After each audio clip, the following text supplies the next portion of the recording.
In the immortal words of Marilyn Monroe, she said, Hollywood is the place where they'll give you $1 million for a kiss and 50 cents for your soul. Yeah. And it's really true.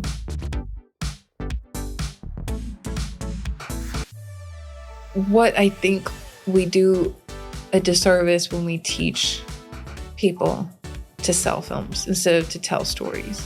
Mm-hmm. I remember, I think I've had this experience so many times, but the one that hits me is Snowpiercer, where, and it's like an action movie, and that's not normally my genre of film. I remember that movie just lived in my mind for days. It's probably my favorite movie of all time. It's amazing. It's one of my favorites too. And like, I remember how deeply I was impacted by it, how expertly I was pulled along on this journey in every way. The weird dissonance that I felt at these strange figures in the film that reinforced this like mythology of the conductor and how it was staged, and the low moments of performance where they're talking about the remorse and shame for how they existed before they organized and before they found civilization in the place in the train that they were in. The way that everything was put together, the way that it was just, the story was told. Even though it was not my preferred genre, even though it was not like, did not watch it for the actor because I'm not a super huge fan, I was so like beyond moved. I was so like captivated by it. And I was so astonished. I didn't even talk about it for days. I was like, I still have to think more about what I experienced, because it wasn't just a film. I didn't just watch something or see something. I experienced it. That's the potential of the medium. Like, that is what we should be doing. And every film could be that way if we let people do their job and we don't interfere. And yeah, Snowpiercer, I'm sure, did not make a lot of money. It didn't seem like a film that would make a lot of money. But people will talk about that film long after everyone involved is gone. There is something about the very same themes that occur over and over again throughout humanity are timelessly encapsulated at the center of that story. It's very of its time. It's very timeless at the same moment. And the themes that it's interested in are just such powerful themes. Yeah. It's moved me so much. I actually realized, because I was writing a lot of sci-fi, after watching that movie, I realized the potential of sci-fi. Yes. And imagine for a minute if that film had been made by Hollywood. I can't. Right? If Bruce Willis had been like the main guy. Yeah. And how many things that they would have cut out. Like the whole scene, this is spoilers, I'm sorry. But the scene where he's talking about, I know babies taste better. That's what I'm talking about. That scene shook me. Shook me. Hollywood would have cut it. It'd have been like, nobody wants to hear that. Nobody wants to watch it. Yeah. It's going to disturb people. It's fucking supposed to disturb you. Yes. That's the point. It's supposed to. It's not a movie about that. It's not about cannibalism. But it's a movie about desperation and fear and finding hope in a hopeless situation and organizing and fighting for equity, and also dispelling your illusions about how the system actually works. Yeah. Because once you fight your way to the front, what is it that you actually find there? And is it what you expected? Is it not what you expected? And every part of that train speaks volumes to our lives here and now, and how we cope with those things that we swear we cannot change. The film is about it's interested in the idea that maybe you can. Maybe it doesn't like the way that you think it does. I love the ending of that film. Yes. I love it. Oh, and Hollywood would have destroyed it. Yes. I can already imagine like the mindless action scenes that would have been so unnecessary on top of the train. Here, like I can already imagine what could have happened. The establishment could not have been the bad guy. They'd have been like, no, the story has to be that people have infiltrated the conductor. And so like now there's bad orders coming, but the conductor is actually a good guy. Yeah. Because it's not the system. We're the system. It's not the system. It's not the guy at the top that's the bad guy. Because that would be me. And I'm a really good guy. Yeah. It would have been so nothing. And that's what I mean about Hollywood. Bong Joon-ho could have come with that script to Hollywood and said, yeah, I'm desperate. Make my film. I'll do anything. Yeah. And then they would have made that film and we would have never seen Snowpiercer as it is. Exactly. And what gives me hope is that Chris Evans is his name. I remember an article from the time where he said that he makes Captain America so that he can make these films. Because he knew he didn't think he was the right person for that part, but he was in it because he knew, having been Captain America, that his presence would allow the film to exist at all. That's the hope that I have. And I feel strongly that in light of the strikes that just happened recently, I would be willing to bet we're going to see a lot more A-listers who've got their money, who've got their bag, who are looking at the industry that way. Yeah. Who are looking at what opportunity it is that they can use the clout that they have and the platform that they have to actually make things that matter, to actually make art happen.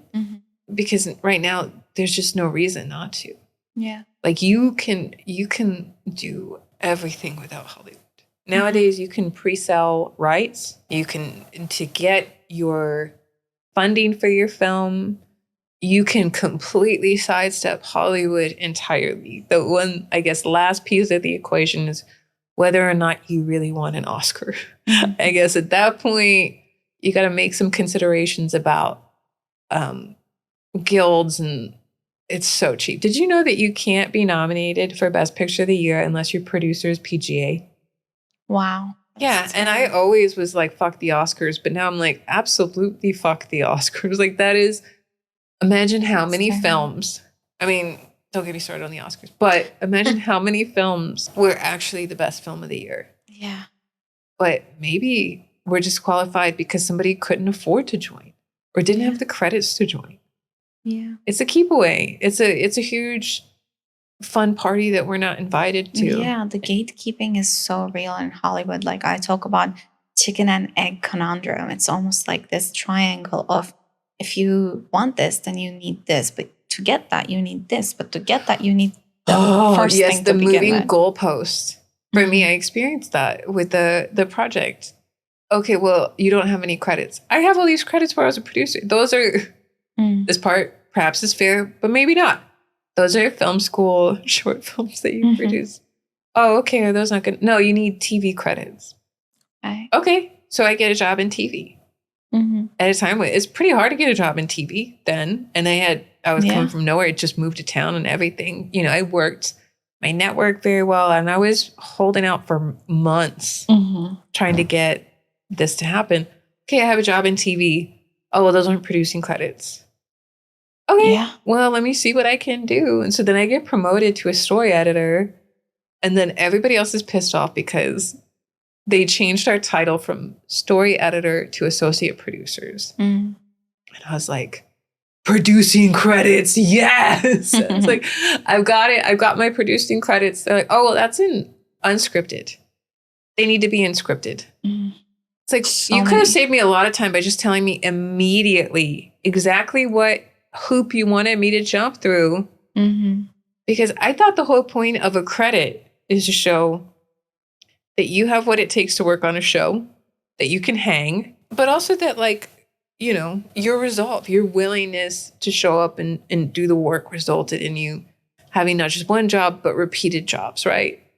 Like a regular industry, right? Like in a regular industry, you'd be like, show me your resume. Oh, okay. It looks like you're a good employee, so I can put my trust in you. Here, it's much more of a, you're not in the club yet. Yes. Exactly. There's more that you need to do for us to respect you, to extend to you this chance, this, you know, opportunity, or like you haven't earned this particular title yet because you haven't done what everybody else needs to do in order to do this. But at the same time, as I told you before, when it came time for the writer to be onboarded as the writer for the pilot, they made him WGA practically overnight. Yeah.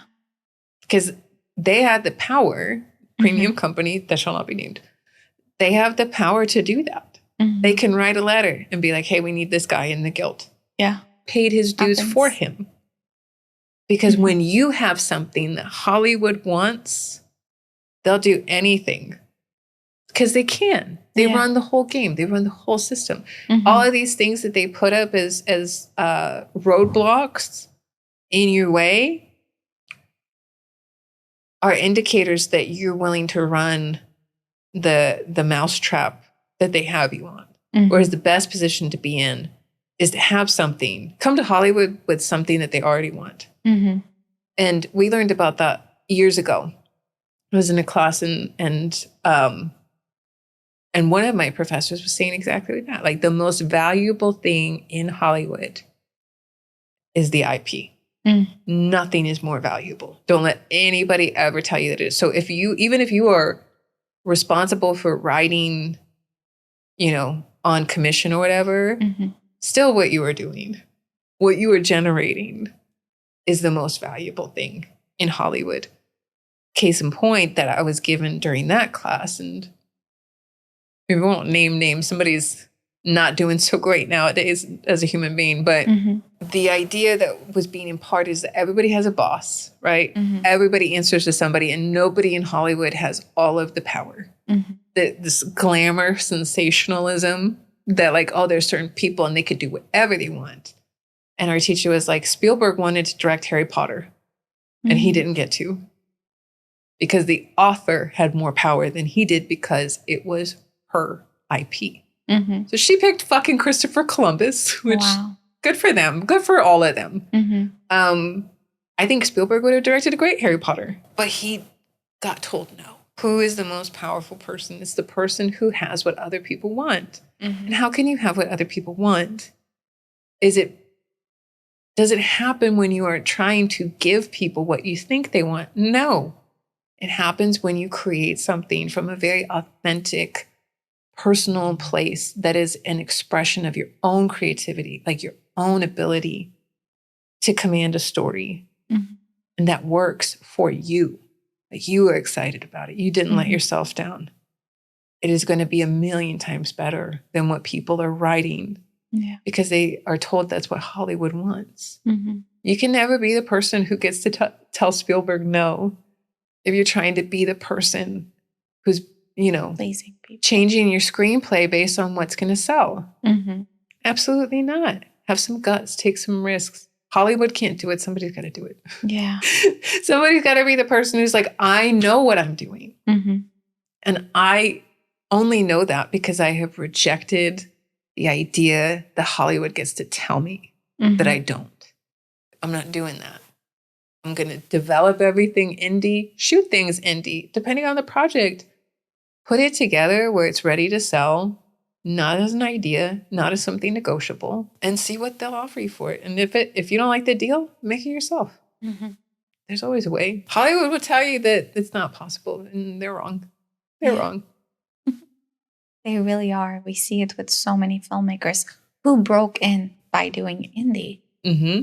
That's how their careers started. This sense of like Hollywood or the podcasts or the host talk shows, they make it seem as if this person just became something overnight. As if indie doesn't exist. As if they weren't in indie projects before. But indie is the place to make it, which is what I was going to ask you as a last question. What's your biggest advice for a person who's starting in 2024 right now and they don't know anything about the industry or screenwriting? They're just at a place where they're fresh. My first piece of advice is that is the best place to be. It is the best place to be, where you are just doing it for yourself and you haven't thought about making a career or making money or even turned the page on what are the rules, how do you do this, everything else, right? Dependent on what it is that they want to do, which they might not even know in the beginning, because you don't. It's a process to even determine that. I think my biggest advice is do it yourself. Do it yourself. Start doing it today. Start today. Start small. Embrace the process. Because what you're not going to get a lot of is the ability to actually practice on your own terms without people trying to tell you to do it their way. And practice trying to make it work. If we're talking about screenwriting, you know, I think you can learn a lot more about screenwriting from just reading scripts and watching the films than necessarily reading the books or even like going to classes. There's a time and place for that. But if you're starting off as a screenwriter, my best advice is think of a movie that you know every word to, that you have memorized, and go read the script. And you'll be amazed how much you learn about filmmaking just from doing that. How much changed in the process of making it, what the script page looked like, what the film looked like. And then I would start with films that you haven't seen, read the script first, then watch the film. And see what you can engineer about the process of writing from there. And also maybe engender like a little looseness with how much you see. My favorite film, right? It was liberating for me to read the screenplay and to see how bad the screenplay was. And I love that screenwriter. But it was liberating for me to see that what was so magical about the film, what was so perfect about it, was not all the way there yet in the script. Was that like nothing comprehensively changed, but it was more refined as the director took over, as the actors took over, the bones for that, the story, the incredible intrigue of the film was on the page, but it continued to evolve from there. And so maybe the responsibility that we perceive when we watch films and then we just try and write them without the intermediate of reading screenplays, we may psych ourselves out by thinking we're responsible for a lot more than we really are. And we might also get, lose the forest for the trees of what it is that we can contribute in an excellent way and what we can put down and the gaps that people are going to close when they're reading it. Yeah. But as a director, you're starting off, my best advice is mirroring what Sam Raimi had said, right? Write a scene, get a tripod, get a camera, get a couple of people, film your scene, and edit it. And then, most people don't get this far. Show it to people. See how they respond to it. See what they think. And keep doing that over and over again. Escalate, do something bigger, do something better. But get in the habit and the process of taking something from conception to completion, starting however small as you need to, because that's the job. And when you don't have practice doing that job, it doesn't prepare you for the actual job, which is not just to have a cool idea and it's not just to be great on set. It's to take something, to have a unifying vision and to get to the point where people are watching it. That's the job. And that would be my advice. I would advise people to start there and see how it feels. It might not be for you. It might not be your dream. Maybe you connect with that in a certain kind of way, but what is actually your path is something else in the industry. Maybe, like me, and I ended up editing, I ended up doing other things, but just do it. Don't let anything or anyone tell you that you can't do it. Don't let anything or anyone naysay or put you down or even occupy your head when you're trying to do what you're trying to do. Because as I saw someone say recently, millionaires don't criticize people for creating a company. Like Olympic athletes don't criticize people for jogging. It's just assholes who aren't capable of anything that are going to critique people for trying. Exactly. And starting at the beginning. Start at the beginning. And bottom line, as with anything in life, see if you like it. See if it makes you happy. Not what other people think will make you happy, not what you think you're supposed to be doing. See if you like it, if it obsesses you, if it consumes you, if it completes you, because it is a lot of work to do this stuff. And your longevity is going to be dependent on whether or not you really love it. And it's okay not to. It's okay. Try it. See how it feels. If you love it, don't let anything stop you from continuing to do it. And don't believe the idea that that has to be defined by somebody else. If you want to make 5-minute silent films for YouTube exclusively, that's your art. That's your medium. Do it. If your heart is in it, it's going to find an audience. It's not going to return void to you. Like, it's going to live where it's meant to live. And everybody in the world, especially once you get traction, once you're happy doing something, people will come alongside to tell you that you're not doing enough, or, oh, you should do this, or you could make money doing this, or you could yada, yada. My advice is don't listen. I have spent way too many years trying to unlearn all of the gaslighting crap that people put into my head that was based on them projecting themselves onto me, because they could see that the passion I had, and perhaps even the talent I had, was something they envied. And consciously or not, they wanted to cut me down. And don't let people, they're not your people if they do that. And you know what? You could be easy on them, right?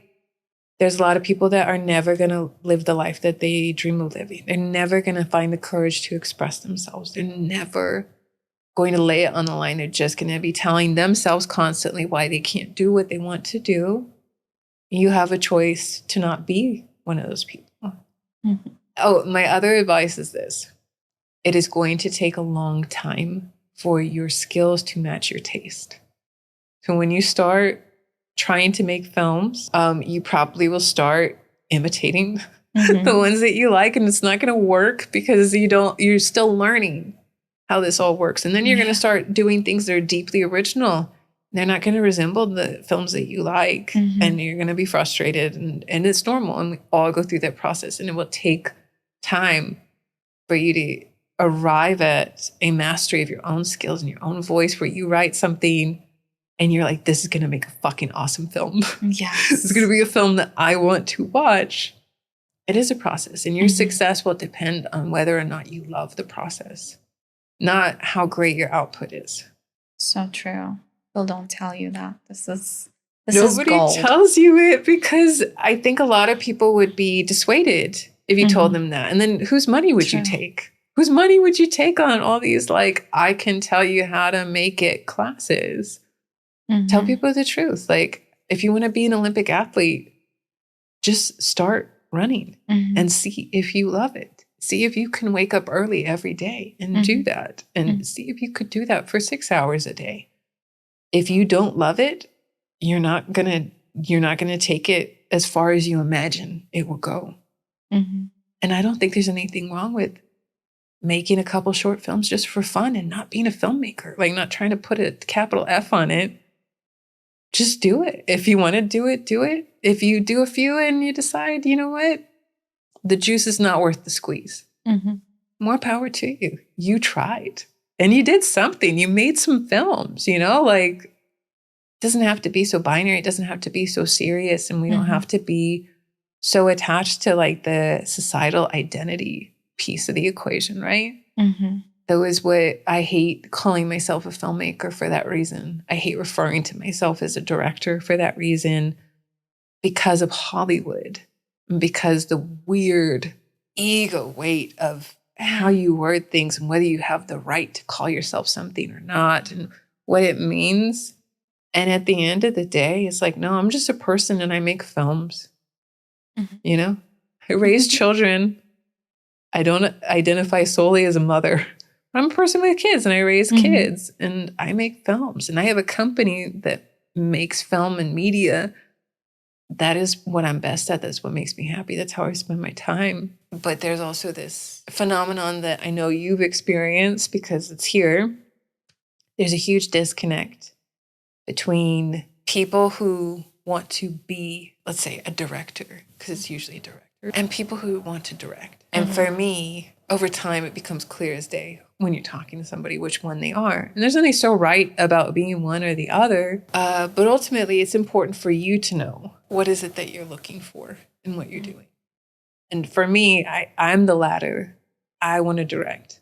I want to be great at directing. I want to learn to become great at directing. I want to get to the point where only just recently, like in the last month, made a film that when I watched an edit, it made me cry. Something that's beautiful. Yes. And after half my lifetime doing this. Yeah. Like, it takes a long time, but I learned through the years that I'm not trying to take shortcuts. I'm not trying to fake it. Because ultimately what I am interested in is producing something that leaves part of me behind when I'm gone. Part of me that I think people will need. And that takes time. And it's okay. I want to direct. I love being a director, but I love directing more. That's the main thing, I think. For actors too, for example, writers too, like we're all obsessed with making it, but the process is what we have to be in it for. If you're not in it for the process, go find something else that you're in it for the process. Yeah, I could not agree more. It sucks because what we do, you can't get rich from. And it's like, well, why not me? Why can't I be the rich person? Oh, this is why. Yeah. This is why. But there's a lot of pressure, and the industry's so high profile too. The work, when you make it, is so high profile, it's almost like you become aristocracy. Yeah. Because we don't have aristocracy. We just have our entertainment industry. And I guess athletes too, but those are the royal family of the US. And that's such the wild experiment of the US, right? Is that it's possible, not probable, but it's possible that you can write a script and become royalty. And so when you start writing a script, everybody who doesn't have that gift is always like, oh, well, what if you win an Oscar? What if you become rich? Exactly. What if you get to direct a Marvel film? What if you get to write a Marvel film? And those thoughts enter your head, and what do you do with them? Some days you want it, right? I do. Some days I'm like, oh, it would be cool to be rich. It might even be cool to be famous. And then I think, no, that's probably not true. But it would be cool to be able to survive and to not have to think about money. That would be amazing. Yeah. But how much of myself am I willing to give in order to have that? True. And that's the story of everyone. Even outside the industry. Maybe that is also good advice for you. Decide what you want and what you're willing to give at the beginning. Yeah. And also values are so important. I didn't have values when I came here. I was ready to sacrifice everything just to have a show on Netflix. Oh, yeah. But I'm at a place where actually if Netflix came to me and my values were challenged, like my human values were challenged, I would not be okay with it. I'm even ready, which is crazy. Like if a year ago, Seda heard me saying, I'm willing to go back to my country and write books from there if my values no longer align with anything in Los Angeles anymore. I'm willing to do that. And it's crazy to hear myself say that because I didn't have that. So as young people, definitely decide on your values, how much of yourself you're willing to sacrifice. And fame is definitely not the goal. In fact, fame comes with a lot of problems. Yeah. It's amazing that you found it though.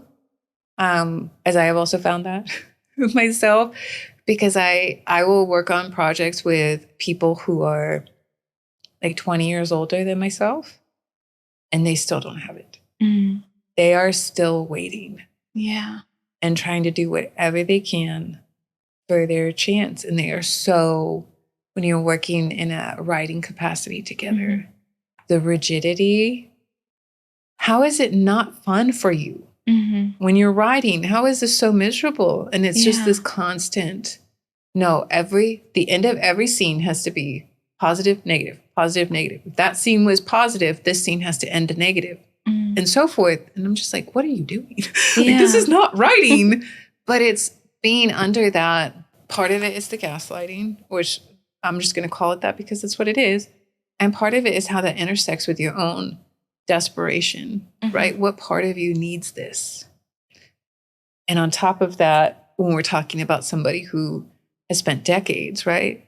What is the sunken cost of how much you've already given and had nothing to show for it? That now you need to believe that it's all going to lead somewhere. Yeah. And I needed that when I was younger too. And I think that my experiences, which we don't have time to unpack all of them, but I think my experiences, I had to face that head on. Things were asked of me and I had to make a choice like for forever. Like you have to live with this choice. And sometimes I chose wrong, you know? My son's 5th birthday, I was in the car leaving him to go do something related to a show that I wasn't even getting paid for yet. And I was like, are you kidding me? Yeah. And I was there in the car crying and then telling myself, it's like, Valerie, you have to be stronger than this. You have to be stronger than this. You got to put your game face on. It's the most important night of your life. It wasn't. You got to make a good showing here. He's going to have other birthdays. And when I look back now, if I could like interstellar myself back to that moment, I'd been like, stay, don't go. It's not going to matter. It will not matter. But I didn't know that then, you know, and I regret it deeply. And that's to me an encapsulation of all of it, is that like what I was killing in myself in the car in order to even get there is my most valuable asset. And like trying to create an environment that's asking that from you. It's trying to climb with both hands tied behind your back. Where are you going? You're not going anywhere. You're not going to get there. All you are is a footstool for somebody else who is going to get there. So true. I realized that when my dad passed away, I didn't see him for like over 2 years, and then he suddenly passed away. And then I went back and I saw him, you know, dead in front of me. And I was just like, why am I here? Why am I doing this? If that means losing someone and not seeing them for over years. That's when it hit me really. I was like, values. When the time's gone. Which is why right now, even though I have so many clients, I'm going back to Turkey for 3-4 months just to be with my family, because my grandma, 85 years old, like, when am I going to see her next? Hopefully many years, but you don't know what's going to happen. You don't know. An accident happens, not even a car accident. Someone falls, like my dad, fell, hit his head, gone. So easy to lose your life. We're not here forever. I think we don't realize that in this industry because everything is so fast-paced. And everybody's selling you on the future constantly, making you live in the future. Like, oh, this is going to happen. This is going to happen. Oh, yes. Don't think about the toil of today. Don't think about how much this is costing today. You got to be sad today to be happy tomorrow. Well, what if tomorrow never comes? Yeah. And what about being available to life and a work-life balance, right? Today. It's a big thing that I hope is the future, is like the work-life balance. It's like, why don't we make films in 8 and 9 hour days? Yeah, exactly. Why not? That's my issue too. Why not? Then people could have a real life and this would just be a job. And you know what? I bet you people would be a lot happier on set if it didn't seem like today is going to be brutal and awful. I can just go home at the end of the day. Yeah. It's so terrible weird. What these PAs are going through, like 16, 18 hours, as if they are just disposable. They have families. Yeah. They need to go home. And they have like human personhood. I saw it during the strikes, right? The IATSE strike. There was that PA who, he flipped his car because he was so tired and he was driving and he went back into the water, flipped his car into the water. Yeah, he went back to get the walkies because that's the gaslight. Oh my God. It's like, those walkies are worth more than your life? Absolutely not. But here's the thing is, we've been there. We're on set. The first thing out of their mouth will be to ask you if you got the walkies. Yes. And that's like crazy. Hard pass. hard pass. Like, I'm done with all of that. Yes. And I don't need to explain to people why that's not cool. Exactly. When I'm on set at this point, I tell people, you matter. Yes. Yes, we're making a movie, and yes, a lot of money was invested, but if you are having trouble, please speak up. Yes. You know, it's not worth your suffering. 100%. Thank you so much for being here. I feel like we're going to do a lot more episodes together because there was a lot that we couldn't talk. But let me give you your gift. Yeah. We have so much more to discuss. Yes, and we're going to do whatever the next time is. I hope you have a great time in Turkey. Oh, thank you. And I can't wait. Me too. This is your gift. Thank you. Oh my gosh. That is so cute. Look at that. It's amazing. And there's more. Thank you. Thank you for having me on.